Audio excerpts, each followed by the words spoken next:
See, Jack, I'm the kind of girl where, when a friend's in trouble, I help.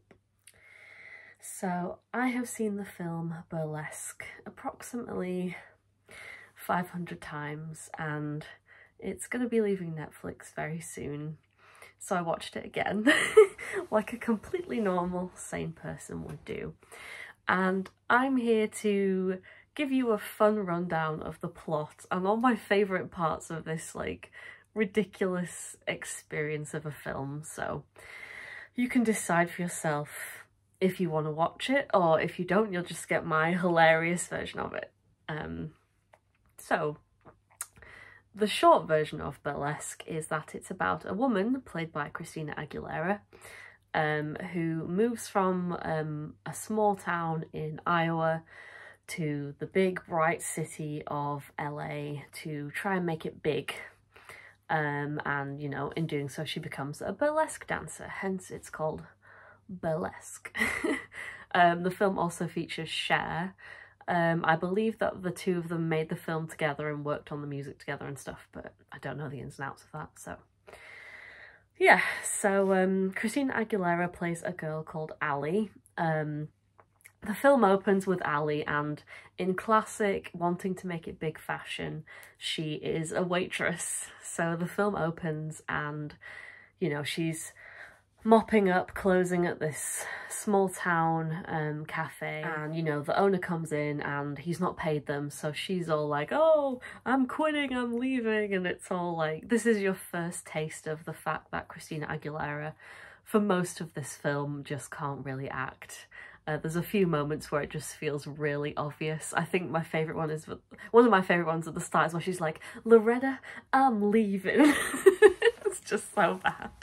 So she decides she's leaving, and then there's also another hilarious bad moment where she's buying her ticket to Los Angeles and the guy's like, oh, one way or round trip, and she's like, oh, you're kidding, right? And it's like, oh, who wrote this dialogue for this film? So anyway, she's on the bus, she arrives in Los Angeles, and then she checks into her hotel and she writes a little postcard and rips it up and throws it out the window. And I think the first few times I watched this film I didn't really take that in because the film like moves at a really fast pace, but I realised it's sort of meant to be like she's writing down her dreams or whatever and ripping them up and throwing them out and like throwing them into the universe and trying to manifest them, which is just like, you know, classic female protagonist of a film who's trying to make it big behaviour. So we respect that. We respect that in this household.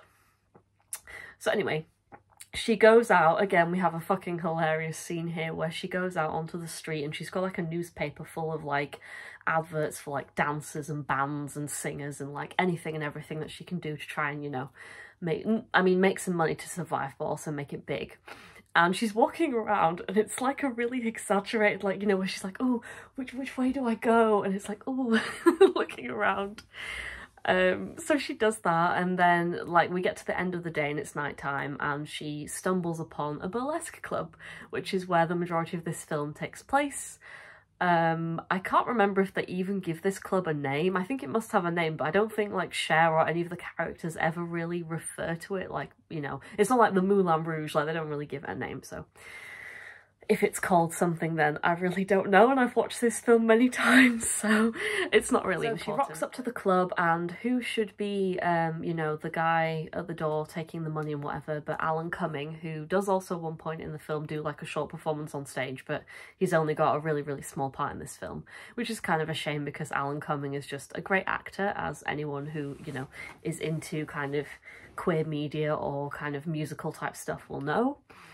But anyway, he takes her money reluctantly. She doesn't want to give it to him because she's like, oh, I'm down to like one of my last 20s because, you know, she's already spent loads of money like just moving there and she doesn't have a lot of money. So she gives it to him, she goes inside and she's like immediately enraptured by the scene, and you have all these burlesque dancers and it's like a really slow kind of sensual number. Like it's not like a quick pacey one, it's like slow and sultry. and you know they're all doing it. It's like da da da da da. I can't even do it, but you know it's slow, it's enticing, and then finally like we slowly get this pan around and Cher kind of, she does this amazing like slow turn, and every time I see it I'm like, has she done it herself or is she on like a little podium? Like I kind of want to know, but either way she does a really impressive turn and you're like, oh, it's Cher. And then Cher starts singing a song, and you know it's incredible because it's Cher, obviously. So, you know, Ali is immediately entranced, and she goes up to the bar and she meets a bartender called Jack. And Jack is very charming and handsome, and he's got like a silly little, like, I think it's like a trilby hat, like one of those little bowler hats maybe, on, and he's got like his little like t-shirt and like a little waistcoat, and he's like, you know, sort of kind of like giving metrosexual sexy cabaret man vibes behind the bar. And yeah, so Ali goes up to him and she's like, oh, you know, who do I have to flirt with to get up there?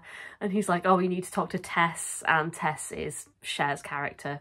And you know, they have a silly little exchange where like they bond over the fact that he's from Kentucky and she's from Iowa, and it's like, oh, I thought, you know, you looked familiar because they're almost neighbours or whatever. And so Ali goes to Tess, begs her, like, you know, for a job, for an audition, anything. Tess is obviously very distracted with the fact they're currently putting a show on, so she's like, you know, come back another time, basically. Like, we'll take your number, we'll call you.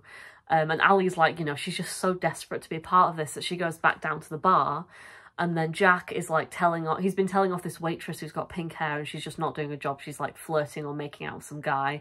And Ali just kind of starts doing her job. Like she starts picking up the glasses, and Jack is like, you know, what are you doing? And she's like, you know, if I'm not 20 times better than boobs for brains, she says, then, you know, don't hire me. So, you know, she goes backstage and comes out in this tiny little, like teeny tiny little black dress, and she's like, you know, going around being the waitress. But she's like enraptured by the scene on stage, so she keeps getting distracted and kind of, she's like imitating all the movements. Like there's this really stupid bit where like she does like a silly little like hand thing and like nearly hits this woman who she's meant to be giving a drink to, which is just like terrible service. But somehow it's fine, you know, it's quirky. And she's enraptured by the scene on stage, and we see another main character in this film played by the incredible Kristen Bell. And this film, I think the first time I saw this, it felt very jarring to me because Kristen Bell in this film is a brunette, and I've only ever seen her as like a blonde, I think, and stuff. Obviously, The Good Place. I've seen a little bit of Veronica Mars. I've not properly watched it, but you know, she's always been, or obviously voicing Frozen, where you don't see her at all, but seeing her as a brunette in this feels really weird. Like, she looks incredible, by the way. She looks like absolutely stunning. Like, I mean, all the women in this film look absolutely stunning, so that's no surprise, but yeah, she looks amazing. And she plays like again, quite a different character than I'm used to seeing Kristen Bell be. She's sort of like the stereotypical like snobby, stuck-up kind of you know, she's like the star of the show. I guess you would say a diva, although it doesn't really feel diva-y. It's just kind of like she's, yeah, she's like rude, she's standoffish, she's kind of, she rocks up to like this performance that she's on and she's late. So like she turns up and she said she was getting her paws and claws done, like, you know, all her manicure and pedicure and stuff, and she's late. And yeah, anyway, she does the performance, it's incredible. Ali's watching her and imitating her, and you know, she's so desperate to be a part of it. But yeah, so that's kind of how that all goes. And then you know, Ali kind of, she's trying to work her way towards becoming a part of the show. So she eventually gets to do an actual audition. So she does an audition for Tess, and, you know, it's not one that she's officially meant to be doing, but, like, Tess has been auditioning all these other dancers, and she's like, they're terrible. So her and her assistant, who I've not even mentioned yet, which is terrible, her assistant is called Sean, and he's a very, like, stereotypically camp but amazing gay man played by the incredible Stanley Tucci. And Stanley Tucci and Cher are just like incredible in every scene. Like, I don't know if they actually became friends in real life. I want to believe that they are, but like they just have like the most amazing, believable kind of relationship where like you really believe they're like kind of best friends and like business partners, and like they really support each other, and like they know everything about each other. And they have a moment where Tess describes that they're gonna do like their like takeaway and film night or something together, and like you can just believe that, you know, they just sit and like, you know, bitch about their day or whatever, and it's amazing.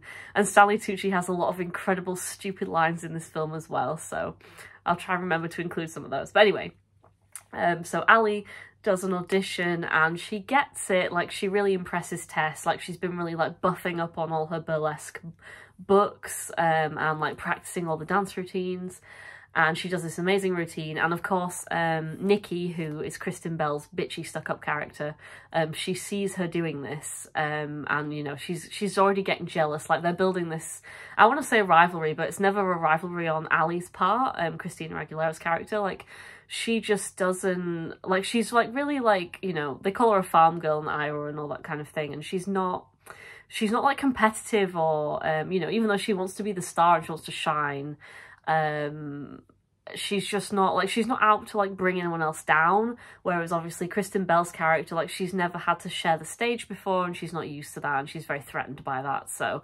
she's like really trying to tear Ali down, you know, from this moment where Ali gets the audition and gets to become a dancer. Like, Kristen Bell's character, Nikki is really like threatened by this.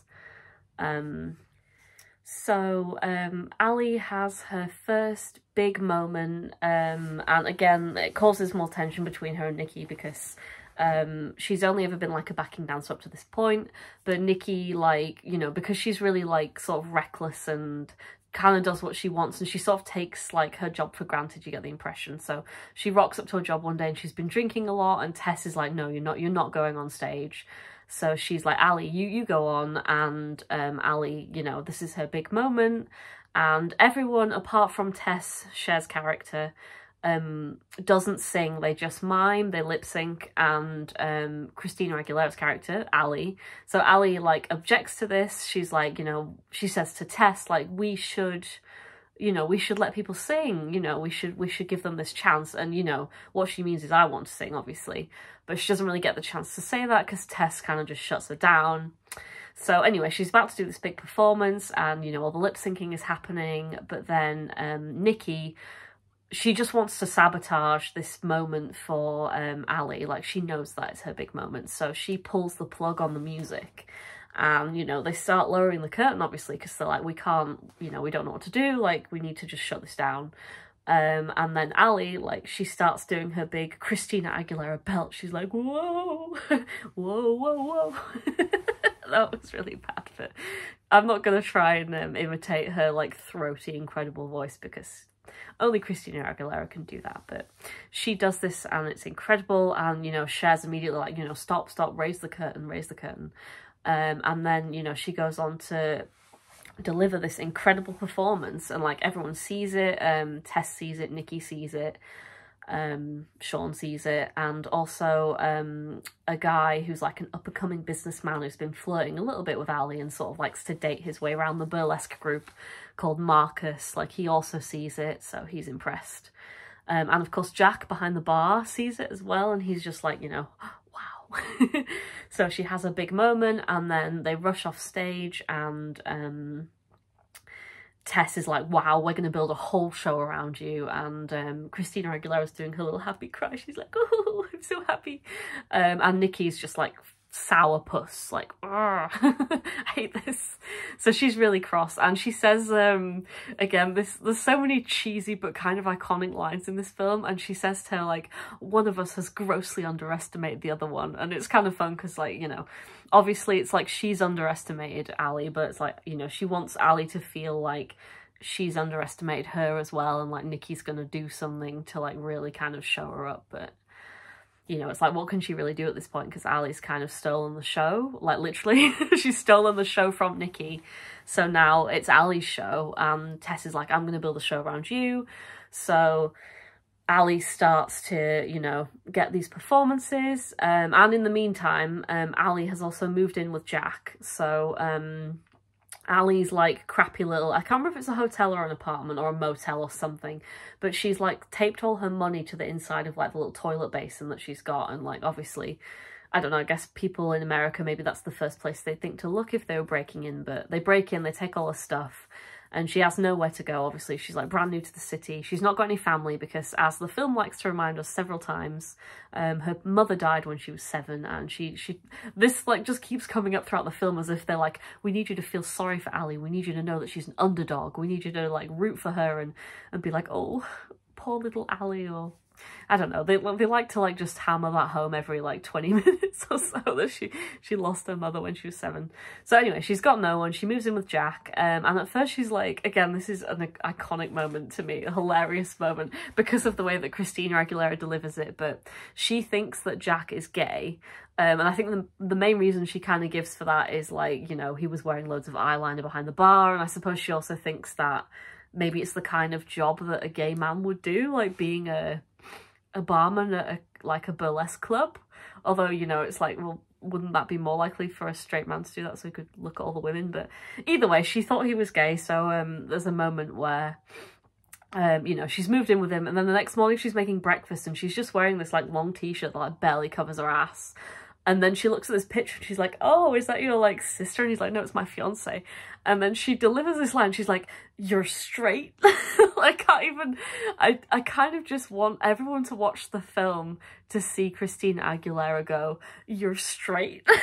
Because it's just, her delivery is like incredible. It's sort of so bad that it's really good, is all I can say. So yeah, so that happens, and he's like, yeah, I'm straight, I have a fiance, and she's called Natalie, played by Diana Agron of Glee fame, who has one scene in this film that I will get to. Yeah, she's not there, she's in New York working on a play. So Ali moves in with Jack, and it kind of turns out not too long into this that Natalie has to stay in New York for a while. So then Jack is kind of actually dependent on Ali. So it's like, you know, you stay, pay some of the rent. And she kind of manages to negotiate her way into having the bedroom in exchange for this, which I'm like, that's very savvy of you.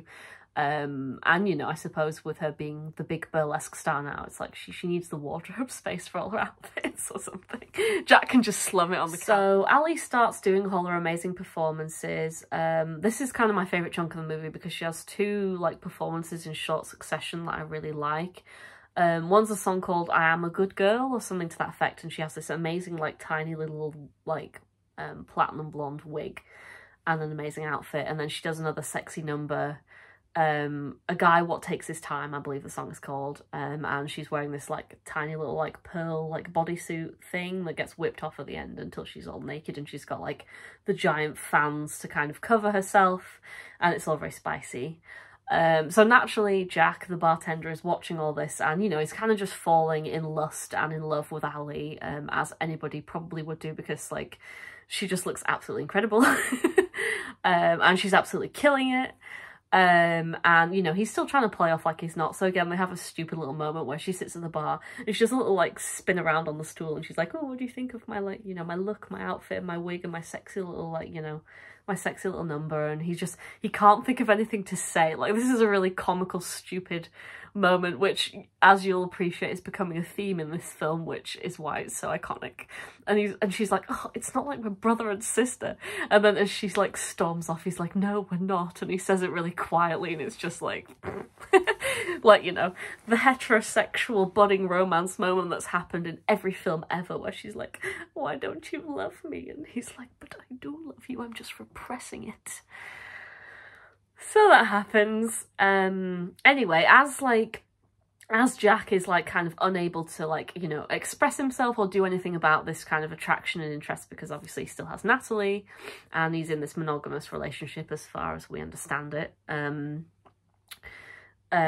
Ali is attracting the attention of another man, understandably, you know, given that she's like, you know, being beautiful on stage and doing all these incredible things. And that is Marcus, who is this sort of sleazy-ish you know, businessman, estate. He works in like real estate and stuff, and you know, he's sort of dated his way around the burlesque group is like the impression they gave. They say that he had been on some dates with Nikki or something. So again, it's sort of like, they don't play into this too much, but it's another reason to sort of intensify Nikki's like jealousy and dislike of Ali. You know, like Ali's come in, she's taken like her stardom, and she's also taken her man, arguably. But yeah, he comes along and he starts to get a bit more of Ali's attention. Like, he takes her to a party. They have a really stupid moment where like he makes out like he's kidnapping her handbag and she has to come with him. Which again is probably the only thing that contests, the only thing that like stands against all of Christina Aguilera's terrible acting moments in this film, is this man awkwardly pretending to kidnap her handbag and being like, come with me if you want your handbag to live. And I'm like, maybe it's just really bad writing and he didn't know how to feasibly act that, because that was just it's probably the worst moment in the whole film for me. Like, even the other bad moments are still kind of good, but that one's just like cringe. But anyway, she goes with him. I don't think they ever like start a proper romance. Like, you never see her kiss him. You know, there's never any like, they have moments where she stays out all night partying, but like, it never seems like they've actually had a romance. Like, it's very ambiguous as to whether or not they actually do or not, which I found quite interesting, or whether they're just spending a lot of time together. At least that's the impression that I got. But Jack is getting very jealous about it, and in a very kind of toxic man way, where like she'll come home late and he'll sort of be like, oh, you know, this man's bought you some shoes, like, you know, we know what that means. And yeah, it's like the least, like, Jack's generally a pretty like likable character, I think, but like this like whole bit of him is just like not a vibe. He's just, yeah, he's being a jealous little man baby, basically, about the fact that he likes her and he can't do anything about it because he's with Natalie. So he's just going to be very like passively aggressively kind of imply that she's a loose woman and a slut, and like, oh, you like this man buy you shoes and you're staying out all night, and like, you know. And she doesn't put up with it, to her credit. Like, she kind of gives back as good as she gets, and she's like, you know, I'm a grown woman, I can do what I want. You know, if you're so bothered about it, why don't you go call your fiance? Which is just like, you know, an incredible comeback, basically. And, you know, he can't really do anything about that, so.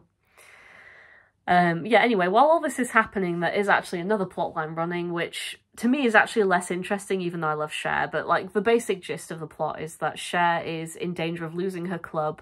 There's been some like signing over of like the money or some kind of handover with her ex-husband, who I think owned the club or used to own the club with her. And Marcus, again, the guy who's currently trying to date and woo Ali, he's kind of come in and, you know, basically said, I'll give you a lot of money, I'll buy your club. And Cher's like, no, I'm just not giving it to you.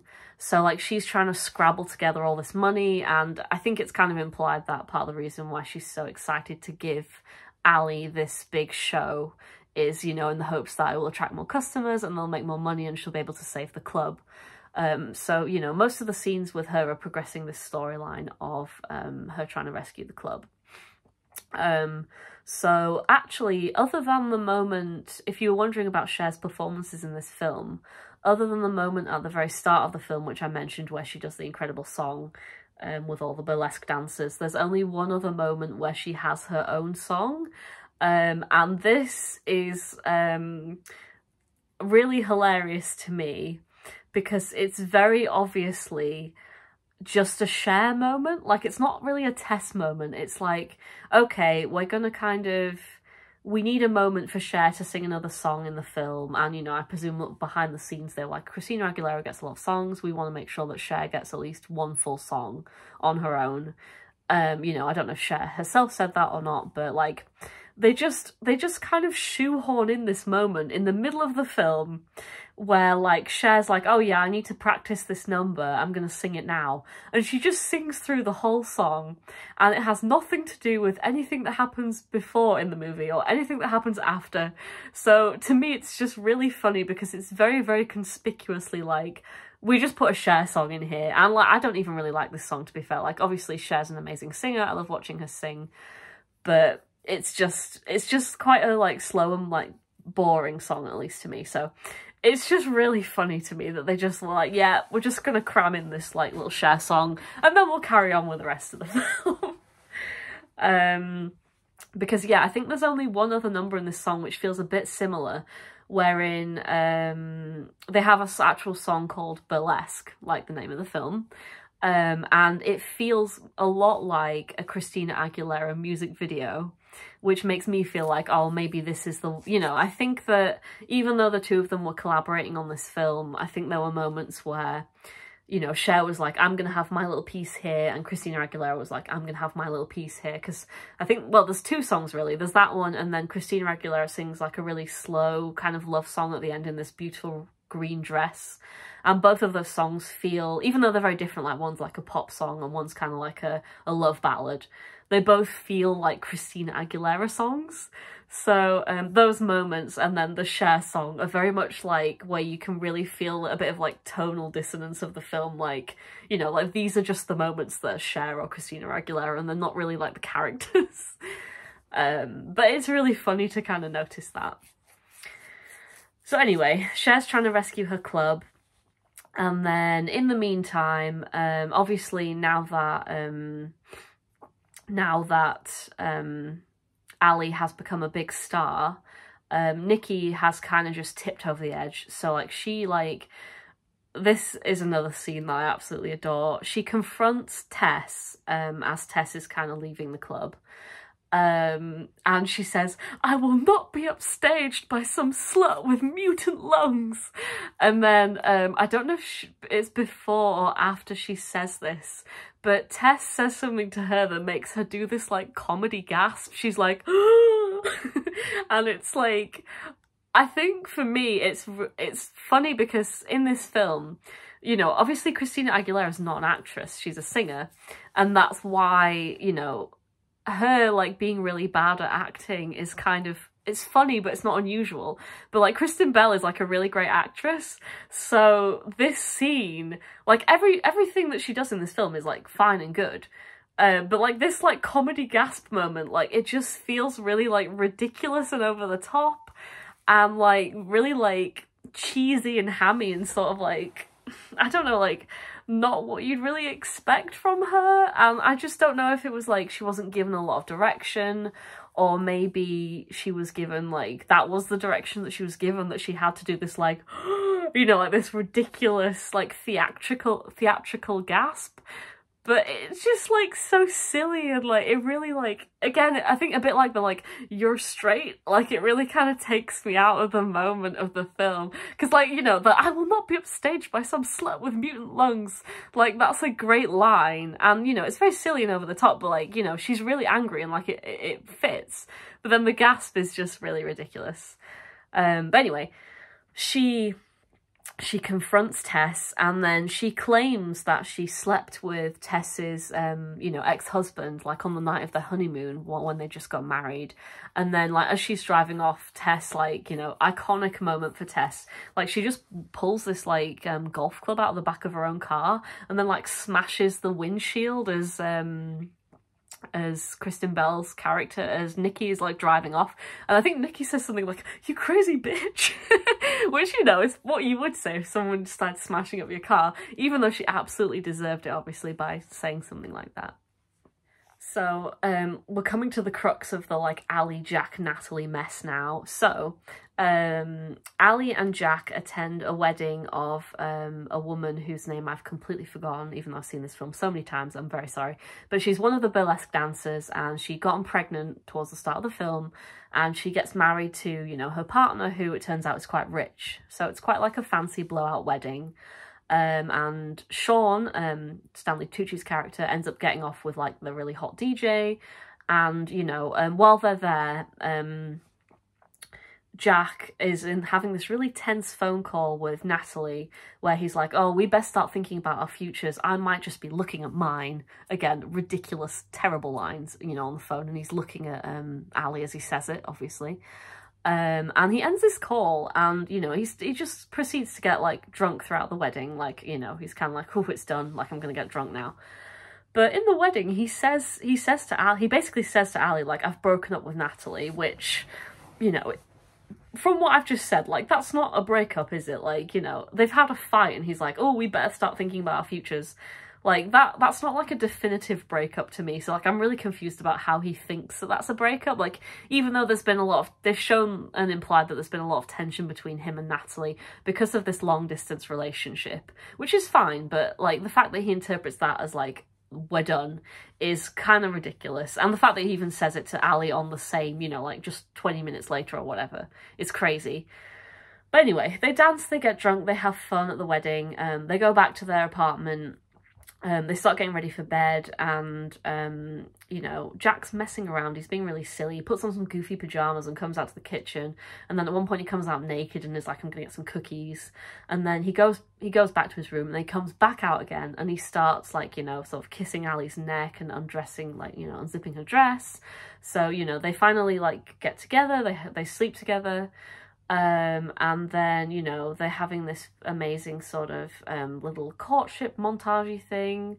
And then finally we get the iconic scene where Natalie, played by Diana Agron, Quinn from Glee, as any fellow kind of musical nerds will know, she storms into the apartment, and, you know, she's furious, and I don't know, I feel really bad for her, because I think this scene, even though she's never meant to be the villain, I think she is almost portrayed as one. Like, she's portrayed as like she's being angry for no reason. Like, so you might have noticed it's daytime now because I had to split this video in half, but let's carry on, shall we? So Natalie storms in and she is furious, rightfully so. She just completely tears into Jack, and she's like, I'm not the kind of girl you break up with over the phone, which, you know, as we've already established in an earlier scene, it wasn't really a breakup anyway. So, you know, she's very, like, in the right kind of here, and like storming in, and, you know, she's found Natalie and Jack basically in bed together. She's found Ali and Jack in bed together, and it's like a really...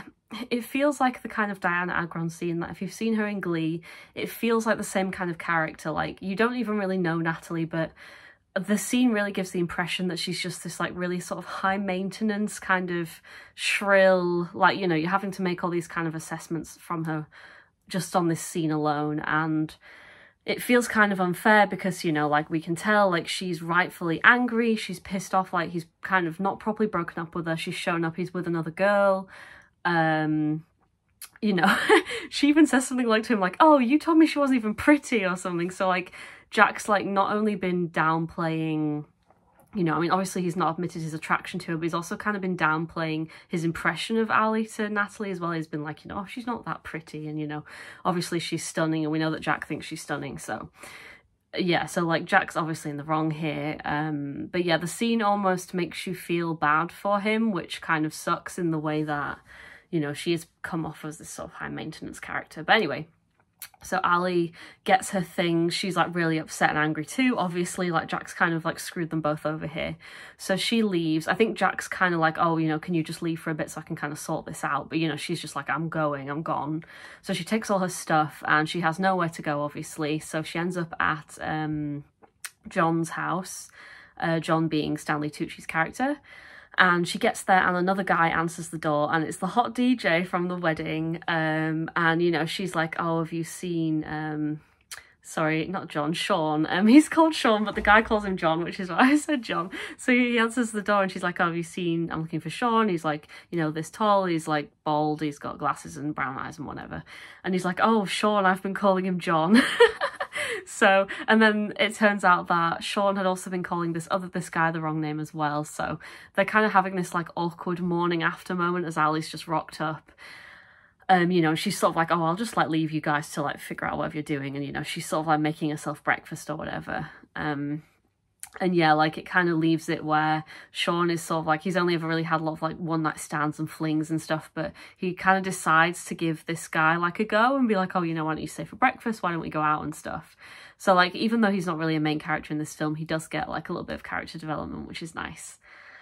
So yeah, Ali's like really upset, and she gets a call from Marcus, and, you know, she doesn't tell him what's been going on. So I don't even know if he knows that she was even like with Jack or not. But he's like, oh, you know, why don't you come over? We'll hang out. So she goes over to his like expensive apartment and stuff, and he's got this like model laid out of like the mall and like I think there's like the club and stuff, and she finds out from Marcus that he's planning on buying what he calls air rights, which is like not property itself but like the air above it, like the space above it, so that you own that space, which means that, you know, either you can do with it what you want or other people can't do stuff to it. I've seen this film so many times, I still don't fully understand what it means, but it's kind of like this technical, like you're owning air, like you own the space.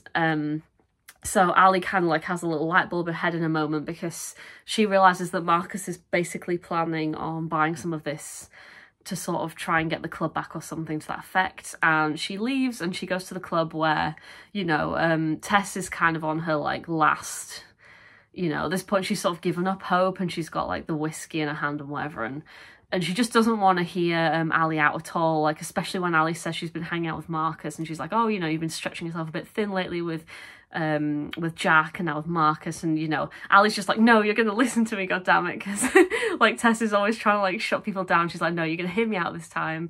You know, she didn't hear her out about the singing at the start, and you know, that obviously turned out to be something that she should have listened to her, so she's like, no, you're gonna listen to me. And she starts going off about air rights, and you know, Tess realises like, oh, this is going to be how we save the club.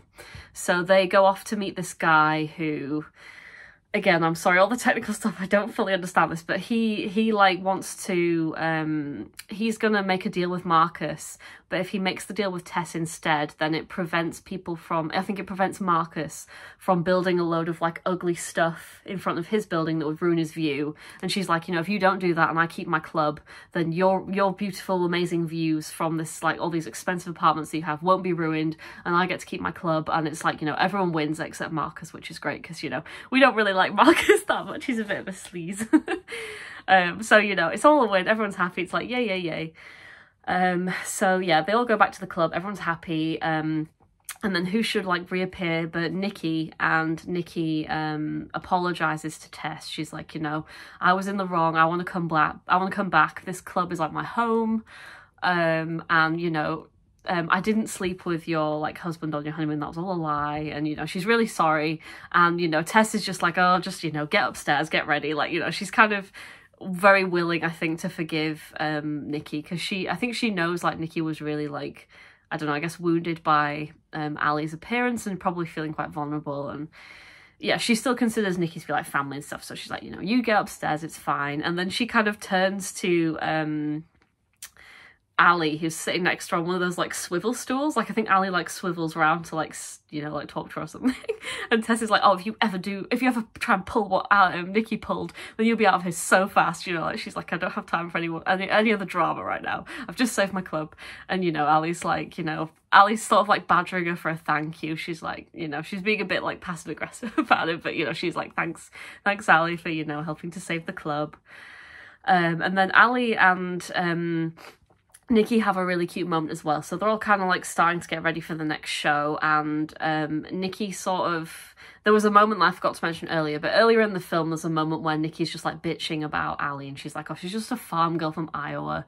And like Ali had shown up and she like opens this can that Nikki couldn't get open, and she was like, oh, even us farm girls know a cow when we see one, which is a great comeback. But this is like kind of the evolution of that moment. So they're both getting ready at their tables, and Ali just kind of looks over and like gives Nikki like this little like nod of like acknowledgement, and it's sort of a like, you know, I recognise that we both deserve to be here, you know, I respect you, I hope you respect me. And you know, she kind of just it's like her peace offering, I think. She's like, you know, we've both been through a lot, but we're both awesome, we both deserve to be here, you know, I hope that you'll kind of like be okay with me going forward and stuff. And like Nikki doesn't like, she sees it and like she doesn't seem to acknowledge it, but then just after Ali turns away, she kind of like smiles, and you know that like she's kind of fine now, like, you know, she's over it. Which is nice. So then before they all go on stage, Jack makes a reappearance, and you know, he basically begs Ali to forgive him.